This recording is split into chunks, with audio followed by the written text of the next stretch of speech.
істеп жатқан шаруа қазіргі бір деңгейге алып келдік, жұмысты жасадық. Енді ары қарай не істеуіміз деген сауалға жауап беруіміз керек. Ары қарай не істеуімізді мен 2050 бағдарламасында айттым. Оның ішіндегі қауіп қандай екен, қатер қандай екен, қандай жетістіктерге жетеміз, соның ішіндегі негізгі арман міндетіміз алдымыздағы ең өсіп өркендеген 30 елдің қатарына кіру. Халықтың хал жағдайын сол жерге жеткізу. Олар сіздердің мойындарыңызда болады. Соны әр уақытта ұмытпасаңыздар екен деп ойлаймын. Елбасының арман міндеттері жас буынға тың серпін сыйлады. Маңғыстау облыстық жастар саясаты мәселелері басқармасы өскелең ұрпаққа оң бағыт көрсетіп, ұлт көшбасшысының жастарға артқан сенімін ақтап келеді.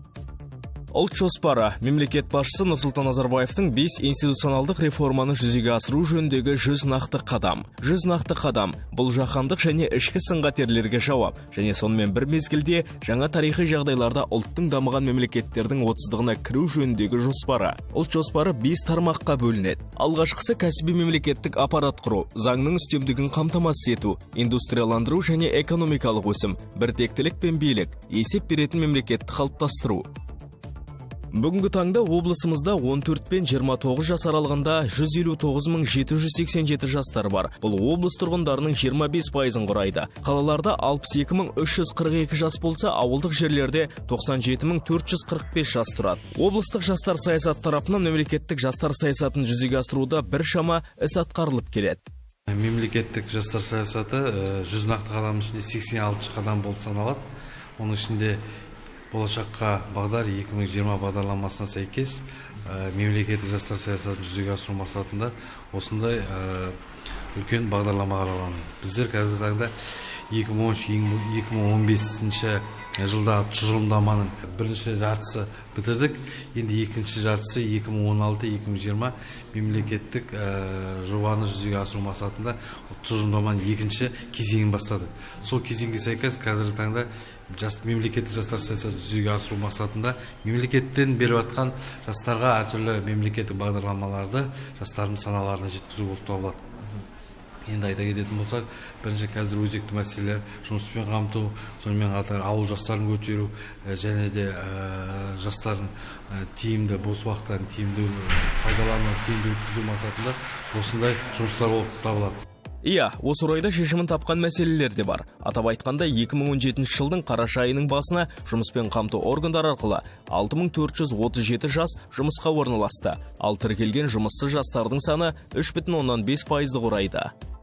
Қазіргі уақытта облысымызда 8 жастар ресурстық орталықтар жұмыс істейді. Бір облыстық, 2 қалалық және 5 аудандық. Орталықтың басты мақсаты барлық жастарды топтастыру, олардың әлеуметтік экономикалық мәселелердің шешілуіне жәрдемдесу, жастар арасындағы қоғамдық саяси ахуал тұрақтылығын сақтау үшін тиісті шараларды қабылдау болып табылады. Облыста 30 жастар ұйымдары белсенді қызмет атқарады. Барлық жоғары, техникалық және кәсіптік оқу орындарында жастар іші жөніндегі комитеттер жұмыс жасайды. Оның қатарында 3873 адам қатысуда. Жастар ресурстық орталықтары жалпы бүкіл Қазақстан бойынша елбасының тапсырмасымен құрылған. Бұл жерде басты мақсат жастарға консультациялық қызмет көрсету, жастарға қолдау білдіру, жастар бастамаларын қолдау. Енді біздің Маңғыстау облыстық жастар ресурстық орталығының жұмысына тоқталатын болсақ, біздер қазіргі таңда жалпы осы орталықта 13 негізгі қызметкер бар. Және қосымша 10 жасты жұмыспен қамтып отырмыз. Жұмыспен қамту орталығы арқылы оның ішінде бір жас мүмкіндігі шектеулі. Жаңаөзен қаласынан бастау алған рухани жаңғыру жастар керуені облыстың 2 қаласы мен 5 ауданына қарасты 56 елді мекенді, оның ішінде ең шалғай ауылдардағы жастарды қамтып, тұрғындар арасында елбасының болашаққа бағдар рухани жаңғыру бағдарламалық мақаласынан туындайтын мақсат міндеттерді, жастарға арналған мемлекеттік бағдарламаларды түсіндіру жұмыстарын жүргізді. Керуен жұмысы мынадай 8 негізгі блокқа бөлінді және төмендегі мәселелерді шешуді көздеді. Жастарды жұмыспен қамту, тұрғын үй алуға жәрдемдесу және жатақханамен қамтамасыз ету, діни экстремизм мен терроризмнің алдын алу, кәсіптік бағдар беру, жастардың бизнес бастамашылдығын қолдау, цифрлы технологияларды түсіндіру, патриоттық тәрбие мен еріктілік, салауатты өмір салтын қалыптастыру. Маңғыстау облысында 56 ауылдық елді мекенді аралап, яғни сол жердегі жастармен кездесулер өткіздік. Бұл жердегі басты мақсат, яғни елбасының тапсырмаларын, сонымен қатар жастарға арналған мемлекеттік бағдарламаларды ауыл жастарына түсіндіру. Сонымен қатар ол топтың, яғни арнайы топ құрылды. Топтың құрамында жастарды жұмыспен қамту бойынша арнайы мамандар, жаңа серпін орталығы мамандар, жастар тұрғын үймен қамту бойынша тұрғын үй құрылыс жинақ банкінің менеджерлері, даму қорының өкілдері, құқық саласының мамандары, IT саласының мамандары, белгілі блогерлер, мысалы топқа енді. Енді бұның нәтижесін қысқаша айтып кетейін. Жалпы облыс бойынша жалпы керуеннің жұмысына 5000-ға жуық жас тартылды. Оның ішінде 4000 жасқа консультациялық қызмет көрсетілді. Яғни тікелей нақты 70-тен аса жас өзінің тұрғын үй құрылыс жинақ банкі арқылы өзінің есепшоттарын ашты тұрғын үй алуға. 2 жас тұрғын үймен қамтамасыз етілді. Жаңа серпін бағдарламасы бойынша 2 адам Көкшетау қаласы Новопек мекемесіне жолдама алды осы керуеннің қорытындысы бойынша. Сондай қорытындыларымыз бар жаңа серпіннің. Рухани жаңғыру жастар керуенін ұйымдастырудың негізгі мақсаты аймақ тұрғындарына жастарды қолдау бойынша мемлекеттік саясатты түсіндіру, халық игілігіне арналған түрлі қызметтер мен мол мүмкіндіктерді ұсынатын мемлекеттік бағдарламаларды насихаттау және өзекті мәселелер бойынша жастарға ақпараттық әдістемелік көмек көрсету болды.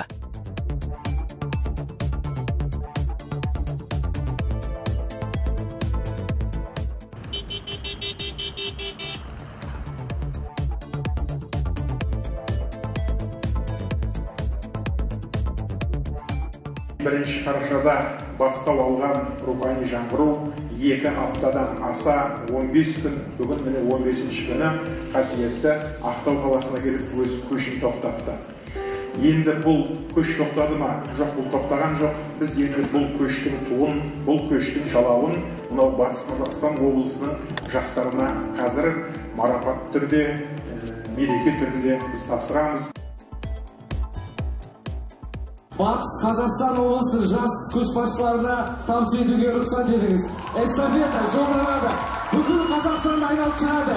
Маңғыстау жастары, Қазақстан жастары жасасын!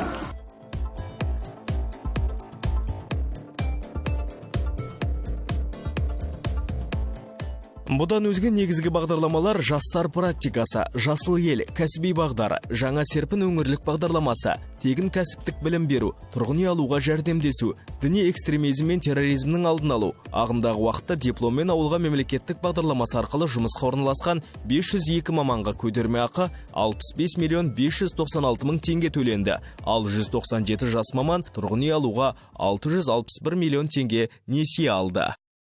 Жас мамандарды, жас мұғалімдер, жас ұстаздар, жас дәрігер, жас бітіріп келген мұғалімдерді сол ауылға шоғырландыру, сонымен қатар сол ауылда көмек беру мақсатында осы дипломмен ауылға бағдарламасы қазір жақсы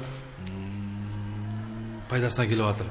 Сонымен қатар жасыл ел жастарымызды, студенттерімізді, сонымен қатар оқушыларымызды жұмысқа баулу, оларды еңбекке баулу, еңбекті сүю, өз жерін, туған жерін, елін сүю, сонымен қатар жасыл желектерді қалай ұқыпты егу, ұстау деген сияқты сондай мақсатта елбасының жасыл ел бағдарламасы Маңғыстау өңірінде де өте жақсы дамып келеді. Биыл 1175 жасымызды жұмыспен қамтып, осы 3 айдың ішінде осы жастарымыз өздерінің 35.531 мың теңге айлығымен ай сайын қамтылып отырды. Жастарымызды тұрғын үймен қамту бағдарламасы, мысалы Жилстройбанктар, сонымен қатар жастарымыз жұмыспен қамту жаңа серпін бағдарламасы өңірлік, бұл Маңғыстаулық бағдарлама өте жақсы жүзеге асып жатыр. Жас мұраты білім тәлім талабы, өнер оқу жастықтың қару жарағы деп жырлаған Ілияс Жансүгіров жастарға мол сенім артты. Бабалар артқан сенімді ақтап, ел болашағын жарықтандырар бүгінгі жас, ертеңгі болашақ. Жалынды жастар осы мақсатта жұмыстануға тиіс.